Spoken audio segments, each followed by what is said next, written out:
In the spring of 1967, a man by the name of Dick Proenneke left behind a routine life and headed for a remote wilderness in the Alaskan backcountry, an area yet unspoiled by man's advance. This film is Dick's account of living alone in a place where no roads lead in or out, and the nearest settlement is 40 air miles away. Dick spends much of his time traveling the lake in his canoe, hiking the rugged country, and filming the abundant wildlife with his 16mm Bolex. The only means of transportation are his canoe and a strong pair of legs. The mountains can be man's best friend. Exercise. To climb comfortably, I think the secret is to climb at a pace you can climb without a stop to rest. Binoculars are necessary, but I have spotted much more wildlife with my bare eyes.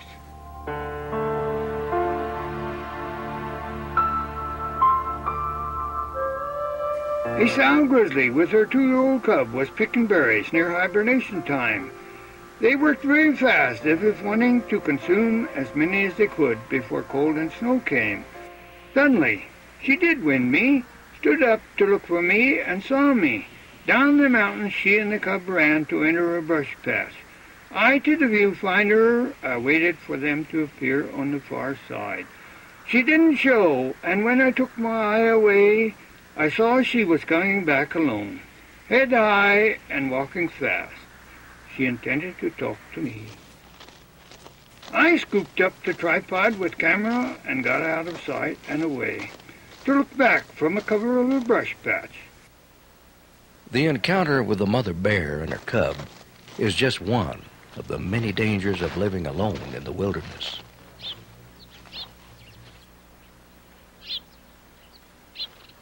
Dick's cozy little cabin is well equipped and provides him with warmth and safety, even through the harshest of Alaskan winters.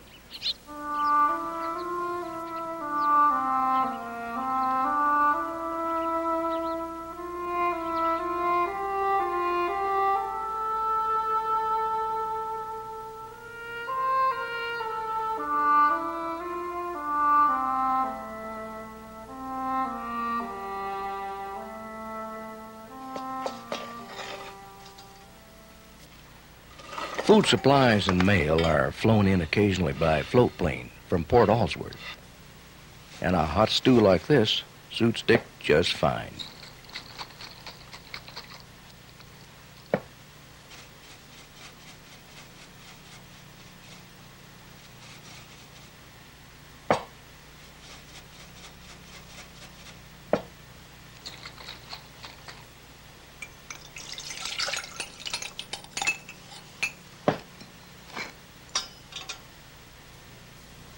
And once in a while, a guest drops in for dinner.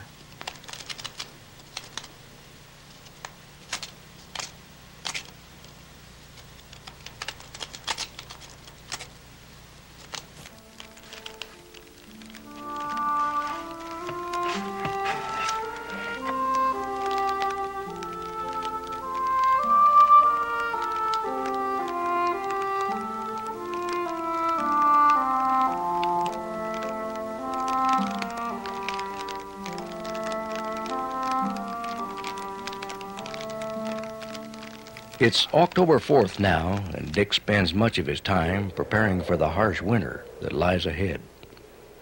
Temperatures will fall to as low as 40 degrees below zero, and the relentless wind will blow 80 miles an hour.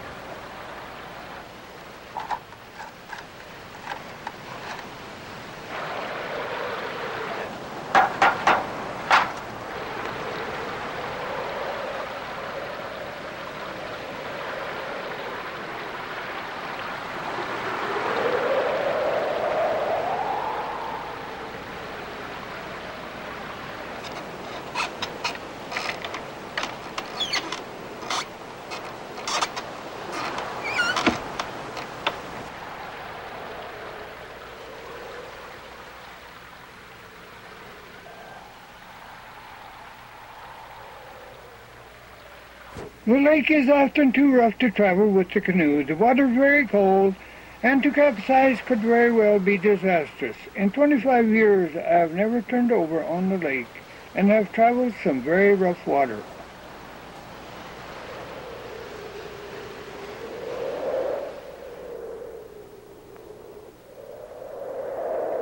Winter is fast approaching. Creeks and waterfalls are starting to freeze and become silent for the winter. My creek, Hope Creek, which is fast, freezes from the bottom up.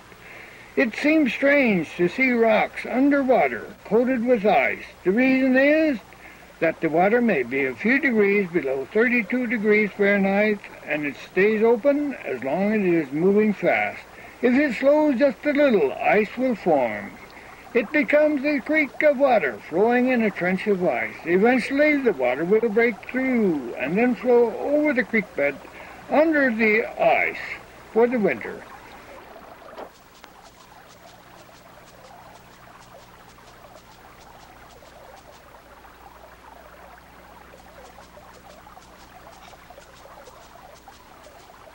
This encounter with the wolverine surprised the wolverine as much as it did Dick.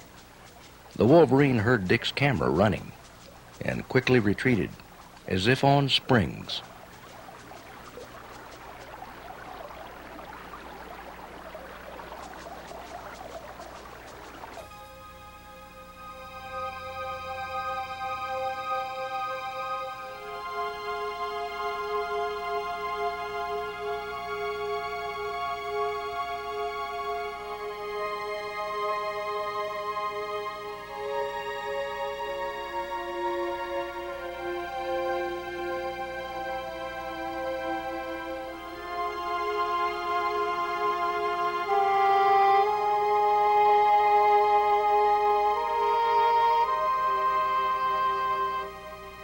Snow has come in depth. The ground is frozen. The grizzly bear's food supply is locked up. It heads for its favorite denning mountain. I know of a dozen or 15 den sites within sight of my cabin.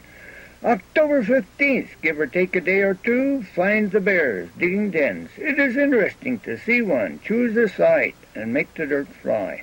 Sometimes they are inside the mountain in 1 hour's time.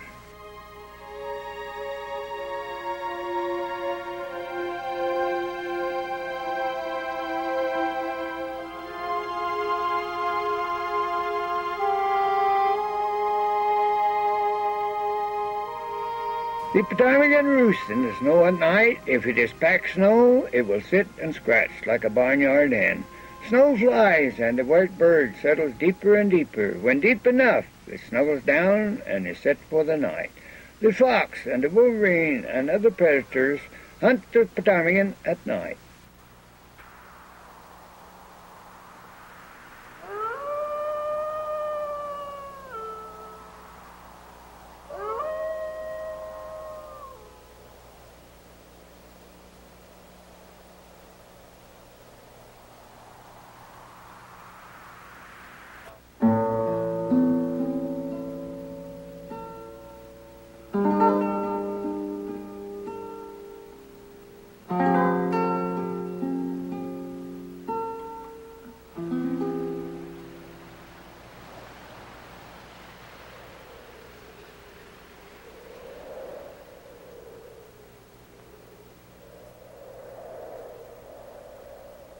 The rams have a separate summer range, and a full-coat ram is seldom seen at the lick. They will bump heads to determine who is boss at rutting time, but I have seen them bump heads in spring and summer too. I have seen one big ram stand with head lowered and take the blows of two, the second one coming in as the first one clears the target. It sounds exactly like clapping two blocks of wood together.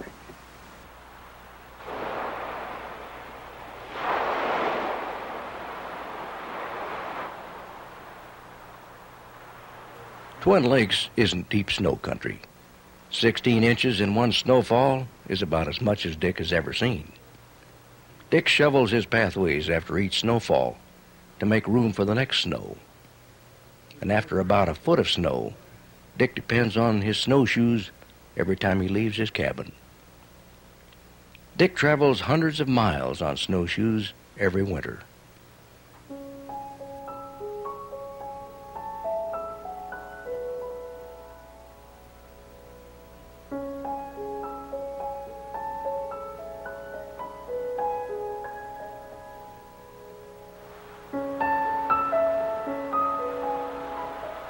November 8. Never waste the time to cut wood. Cut wood on nice bright days when the temperature is less than 25 below. Very agreeable weather to work in the woods with not the slightest breeze. I have never used anything but hand tools to make wood. No chainsaw here where the wolves howl. I pack in wood on a GI molded plywood backboard until near spring when the snow gets deep and the brush is covered.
The lake loses its reflective quality, and I know freeze-up is only hours away, unless the wind comes to hold it open.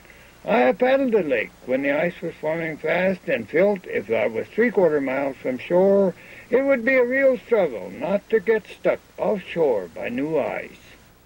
Grizzly bear tracks in the snow. Where will it dig its winter quarters? You can pretty much tell how large the bear is by the width of its track. A 9-inch wide track might mean a 9-foot bear. Moose detect movement. On the wide open lake ice, they won't detect me if I stand perfectly still. So I'll follow them and stop when they stop. They won't see me if they are moving when I am. To gain on them, I walk faster than they do and always stop when they do. I followed them into the dense cover above the head of the lake. They have been growing that huge rack since early in the year. It is very soft and tender, and they are very careful not to damage it, or it will be a deformed antler. All summer the bulls are secretive, and I seldom see one. The antlers become mature and hard in late August. The velvet-like covering is rubbed off on a small tree by raking the antlers up and down against its trunk. The velvet comes free easily, and the antlers are now the color of a tattletale gray dish towel. The bull now becomes a little bold and may be seen in the open. He starts traveling the game trails looking for cows. The moose rut is approaching, and I have observed its climax about October 10th a few times.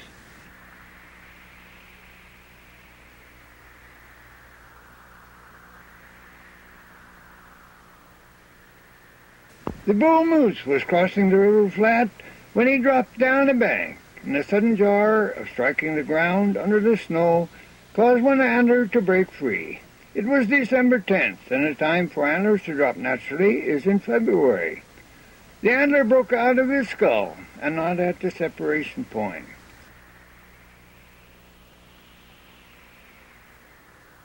A trophy. I draped it over the back of my neck and carried it 3.5 miles to my cabin where it hangs today. December 10th. In December, the sunlight hours amounts to about 6. At my cabin, the sun fails to clear the mountains to the south. From November 9th to February 1st, it is a joy to see the sun, and I sometimes climb 400 feet up the mountains across the lake to stand in the sun. It can also be well above zero up there when it is 30 below on the lake ice, and I hate to come back down, but unfortunately I must.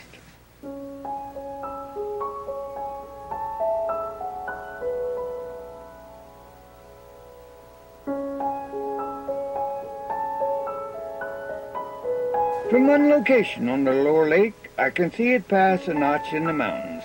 The sheep have come down the mountain slope to dig for feed, which they must do.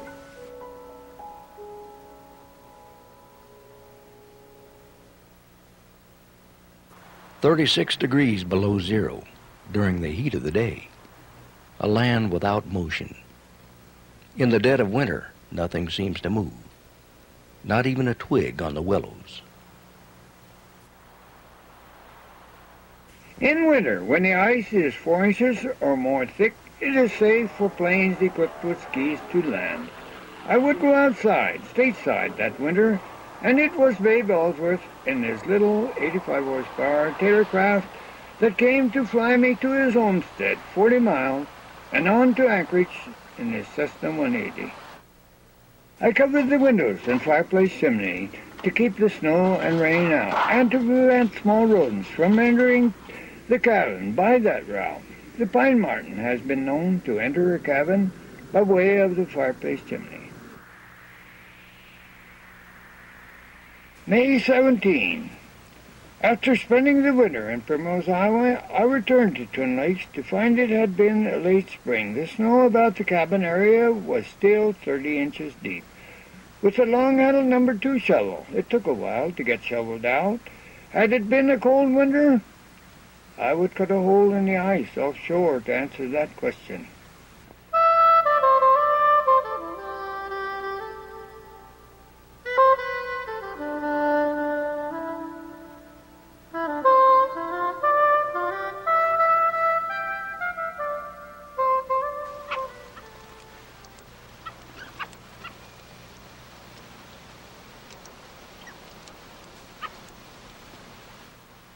May 21. Today was the day I would check the ice for thickness. It had shown no change since I came. I had no ice auger or ice chisel, so it would have to be the heavy 4-pound poleaxe to cut through, the long-handled shovel to remove the chips. Why, it was like digging a grave. Chop a rectangular hole as deep as is comfortable, keeping the chips cleaned out to expose solid ice, then get down in the hole and chop again. Deeper and deeper, and no water, until near 48 inches when the axe broke through. Water boiled up, and I had to move rapidly to prevent wet feet. And even 48 inches was the thickness. Never in 25 years have I seen it equaled. The breakup of the lake ice would be late this year. Breakup is the occasion to celebrate with some treat I have been hoarding for that great event.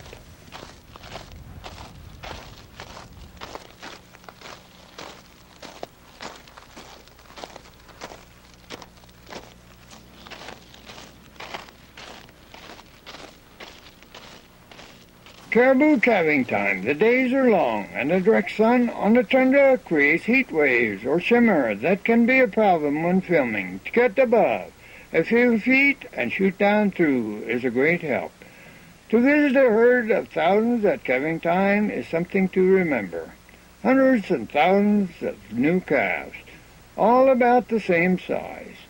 In less time than you can imagine, a new calf can travel with its mother and run unbelievably fast if need be. I have seen grizzly bears zigzag through a herd looking for newborn calves.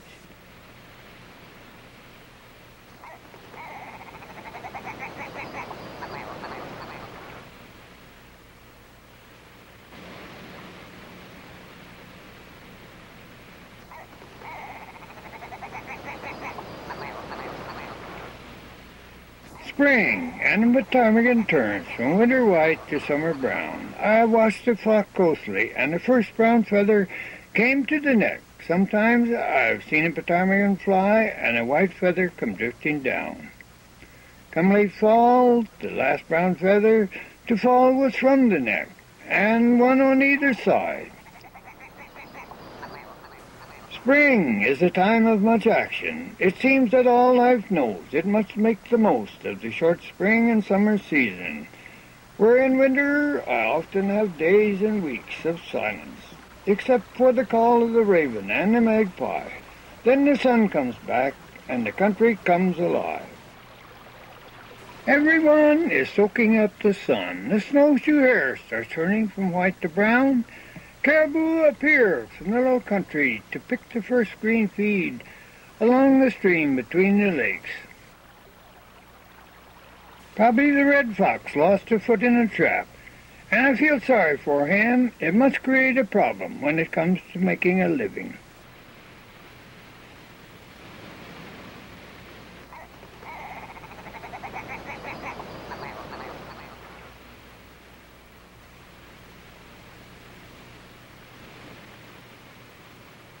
Of course there are winter-killed sheep, and if it has been a hard winter, there may be several of them on the mountain. The black bear's keen sense of smell finds them, and all that will remain is the hair.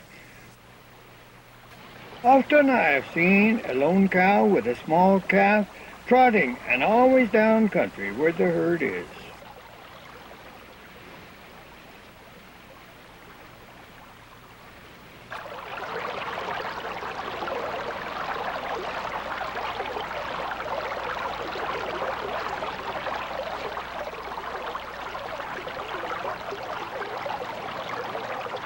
The beaver lives in his lodge throughout the winter. It has a patch of green feed a short distance out from the entrance to the lodge. During the fall season, the beaver has been very busy gathering this grocery brush for winter.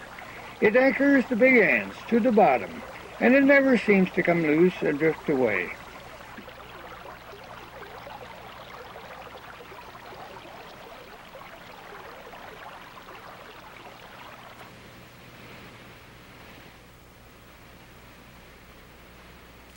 It's May 30th now, and winter's ice is melting, but still 20 inches thick.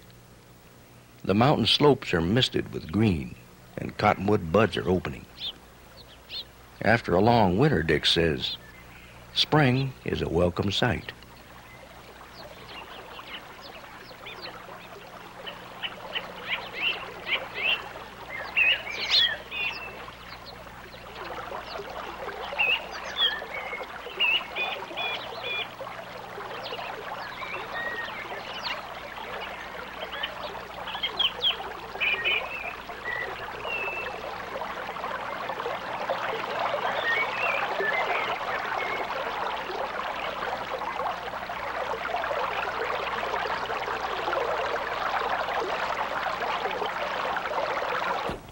The doll ewes make good mothers. While the lambs are very young, they go into isolation a short time before the lamb is born.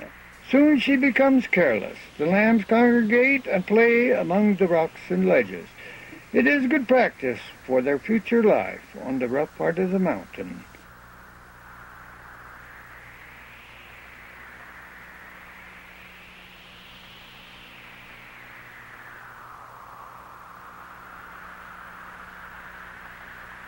Caribou are growing antlers for the late summer, fall, and winter season. For cows and even calves will have a good show of antlers. Something dead on the mountain is most sure to be found by the black bear or the grizzly, for both have a very keen sense of smell. Where does the black bear hibernate? I have never seen one at a den on the mountain. An old-timer told me one time that he tracked in the spring snow a big grizzly tracking a big black bear, and he found where the grizzly killed and ate the black one.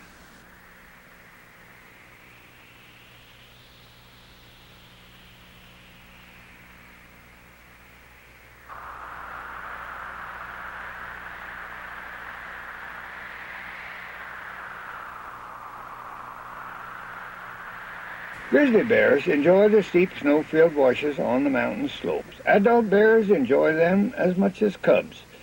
If they want to descend to a lower elevation on the steep slope, they will sometimes slide down. Seldom have I seen two mature bears together, except at mating time. Many people think a bear den must be a pretty smelly place, but I have been in many, and I have yet to find one that is other than completely fresh. It is as if the bear dug the den, went in, laid down, got up, came out, and went on its way.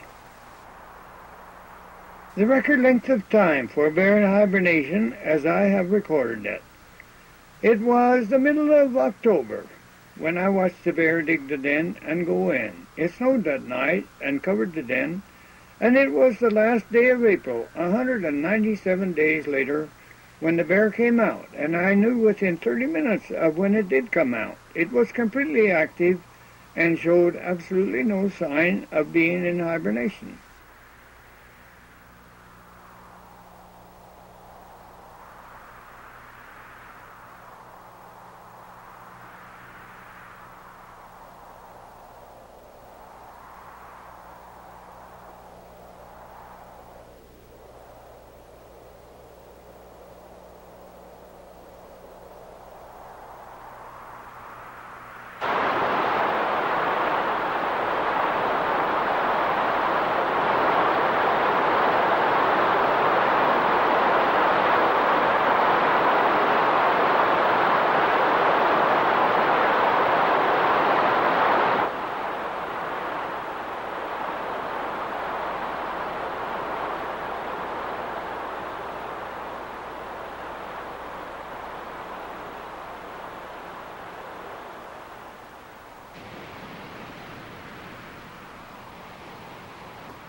I know of nothing a sow grizzly is more afraid of than a big male bear. If she discovers one in the area, she will take her cubs and go over the mountain as quick as she possibly can.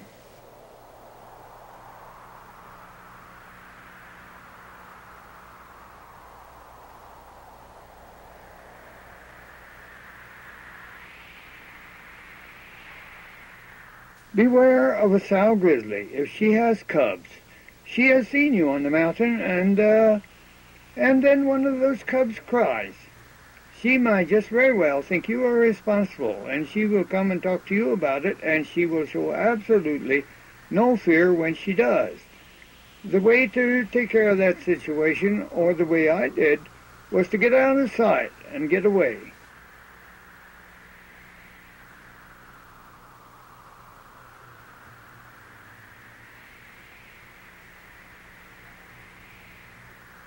When the cubs are very small, and there are two or more, they spend a lot of time playing.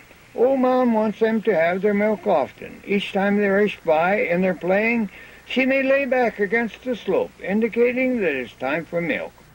Without a doubt, the cow moose and the sow grizzly bear show the most human-like intelligence of any wild animals I have ever known. In this case, a sow grizzly and her small cub were traveling a high mountain trail. The cub was very active, and when he got close, the sow grabbed him by the nape of the neck, picked him up and carried him like a cat would a kitten for several steps, and then dropped him on his rear end. That little guy fell in at her heels and went trudging along with his head down, completely behaved.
They hiked to the land of the caribou. It would amount to about 20 miles, and no blacktop. It is June 21st, so there will be no darkness. Sunrise to sunset is about 18 hours. The ice of winter is still with me. A strong wind has moved the ice, and like a giant dozer, it pushes up on the beach. A great place to rest this very warm day in June. August is the warm one, when a temperature of 80 degrees is possible but not common.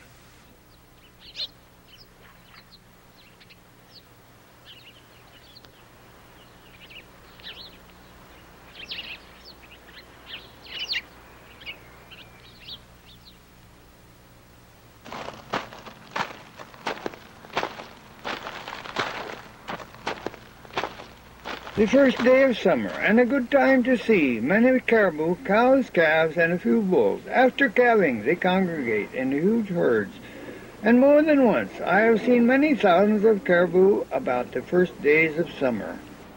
Lots of caribou together are not spooky. They see you, but they are not afraid.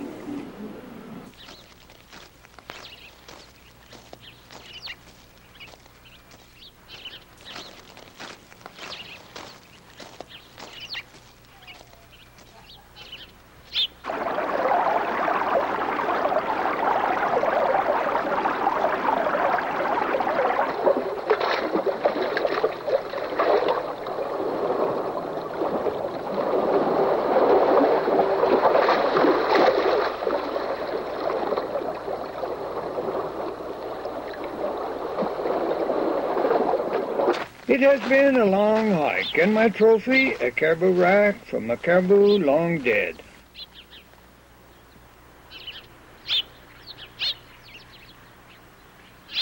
Sourdough starter is the start of a loaf of bread. The starter dates back to 1937 and is brought to Kodiak by an elderly trapper who said he got it while trapping on the Kuskokwim River, which is not far from Twin Lakes, so it has gone about full circle. First, I mix up what is known as a sponge. Put it in a warm place to rise at least double its volume. Then punch it down and add shortening and salt. Knead it a bit until I can work it with my bare hands without sticking. Form a loaf and put it in a greased pan to rise again. Then bake it until it sounds hollow when tapped.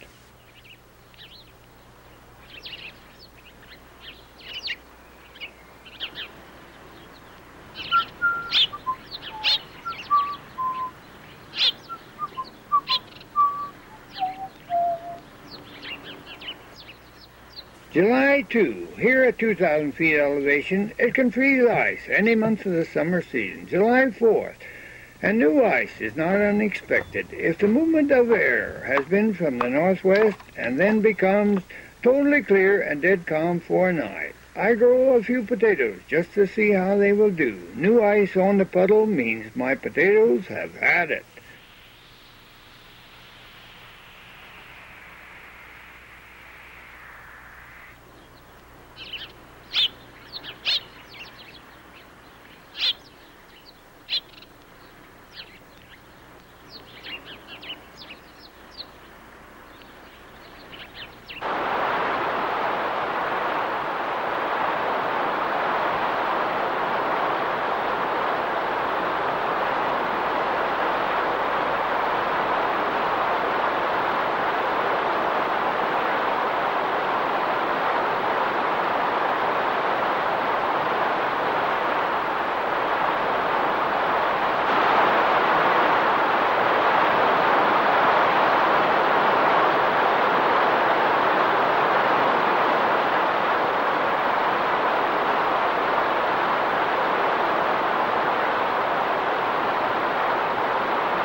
Caribou bulls lead a relaxed life in summer. Lots of good feed and the cool of the high country for comfort. In the low country, I have seen bulls run, first one direction and then turn 180 degrees and run the other for no other reason than to create a breeze to keep the insects from tormenting them. But here they have no such problem. Snow patches left over from winter, and if there is snow and a caribou can get to it, that is where he will paw a few strokes with a big front foot to create a bed and then lay down. For feed, they will eat quite a variation. In spring and summer, they reach and grab, as if very hungry for new green feed.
When the bears come out of hibernation, they don't appear to be hungry, although they haven't eaten in 6 months or more.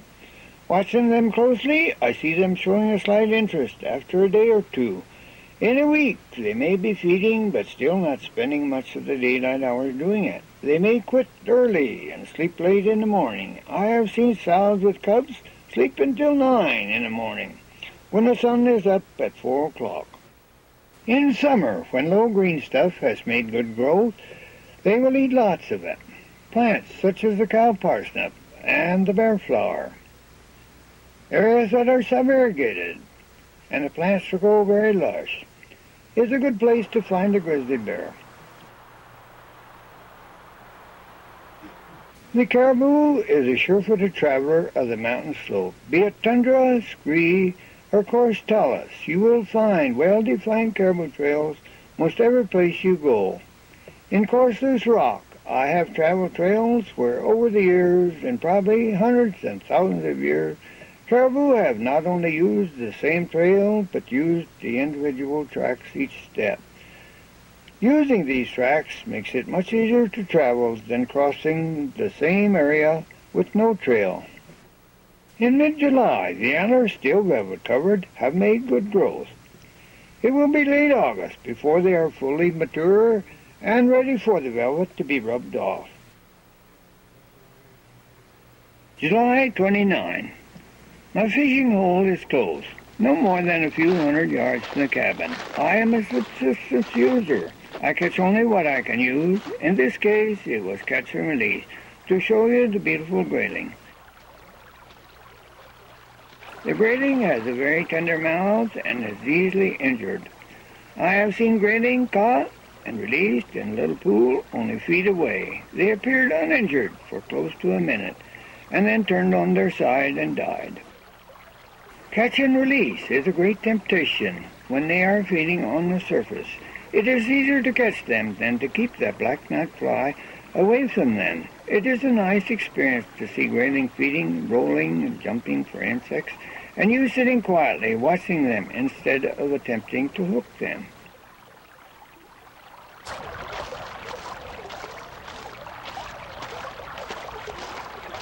How far can a porcupine squirt their squeals, I have been asked. Truth is, they will stay in place unless something or someone comes in contact with them.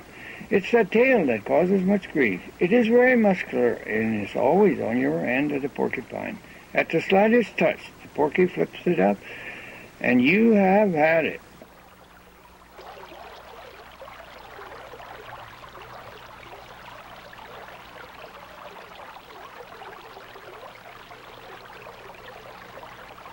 The quills have many small barbs on the outer end. The end next to the body is lightly attached and comes free very easily. Due to the barbs, the quills penetrate deeper and deeper if a moving part is involved. They can be fatal if directed towards a vital area. When the porky is aroused, he erects the quills, which normally lay flat. A dog or other animal tries to bite him, and they get a mouthful of quills.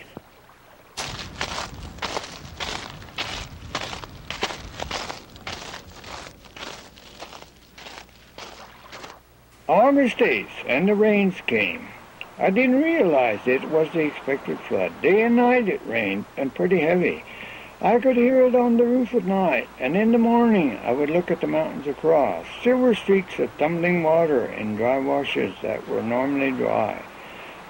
Yellow water began to spill into the lake, and that is an indication that the water is cutting banks upstream.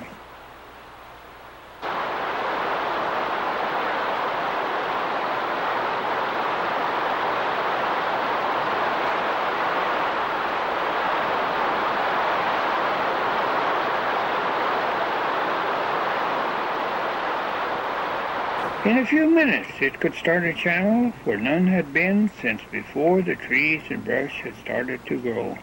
I boxed up some food and clothes, preparing to move out. At 2:30 in the morning, in hip boots, I was out packing heavy rocks, attempting to crowd the channel left and away from my side of the flat. Trees were undermined and fell in. Those and rocks would pile up and cause the creek channel to change. Here and there, gravel banks would collapse and go rushing downstream, carried by the fast water. I had often wondered why the creek flat was so broad, and never had I seen high water to create the flat. Now I knew, for the water was from timber to timber on the sides.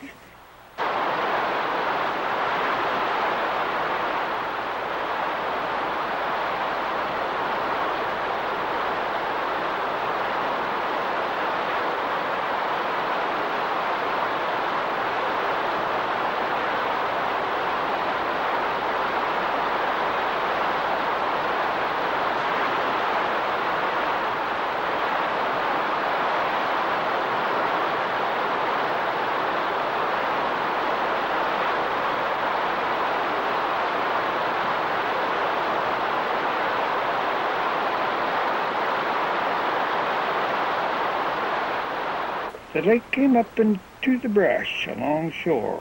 It came up to my pathway towards the cabin from the lake. With the string level, I checked and found the water level to be within 9 inches of my cabin floor.